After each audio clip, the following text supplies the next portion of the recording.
ગુજરાતમાં 16 દિવસ પહેલા જ રાજ્ય સરકારે એનાલોગ પનીરના વેચાણ પર સંપૂર્ણ પ્રતિબંધ લગાવી દીધો છે। ત્યારે દેશના અન્ય રાજ્યોમાંથી અમદાવાદમાં લો ફેટનું એનાલોગ પનીર લાવીને સસ્તા ભાવે વેચવાનો કૌભાંડનો પર્દાફાશ થયો છે।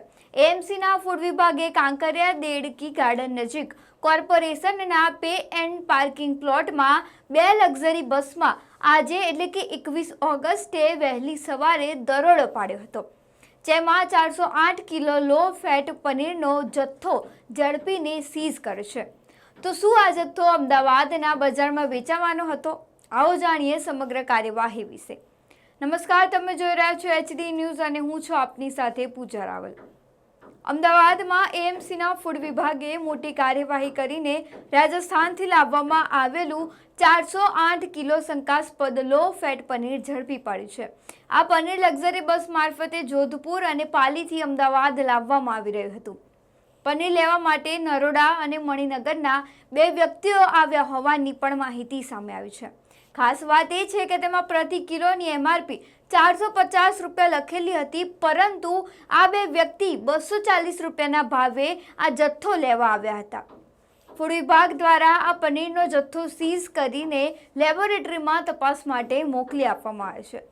સેમ્પલના પરિણામ આવ્યા પછી મેન્યુફેક્ચરિંગ યુનિટ અને લાવવામાં આવનાર તેમજ ખરીદનાર તમામ લોકોની તપાસ કરી કાર્યવાહી કરવામાં આવશે। તો બીજી તરફ શુદ્ધ ઘીના નામે વેજીટેબલ ઓઇલથી બનાવવામાં આવતું ડુપ્લિકેટ ઘી પણ મોટી માત્રામાં ઝડપાયું છે।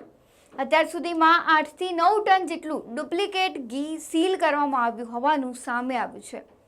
પનીર, ઘી અને તેલ સહિત 73 લાખથી વધુનો જથ્થો જપ્ત કરવામાં આવ્યો છે। આ ઉપરાંત નમકીન અને રેસ્ટોરન્ટમાં 3 વખતથી વધારે તેલનો ઉપયોગ કરતા એકમો સામે પણ कार्यवाही शुरू કરવામાં આવી છે।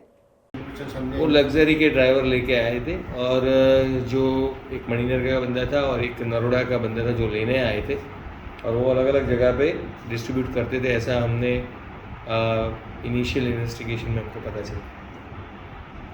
ફૂડ વિભાગે સ્પષ્ટ ચેતવણી આપી છે કે તેલના ઉપયોગનું રજિસ્ટર રાખવું ફરજિયાત રહેશે। નિયમોનું પાલન નહીં કરનાર એકમો સામે સીલ સહિતની કડક કાર્યવાહી કરવામાં આવશે।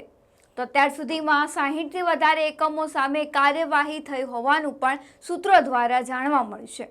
હવે તપાસના સૌથી મોટો સવાલ એ છે કે રાજસ્થાનથી આવેલું આ શંકાસ્પદ પનીર અમદાવાદમાં ક્યાં અને કોને વેચવાનું હતું? આવા જ વધુ ઇન્ફોર્મેટિવ વિડીયો માટે જોતા રહો એચડી ન્યૂઝ।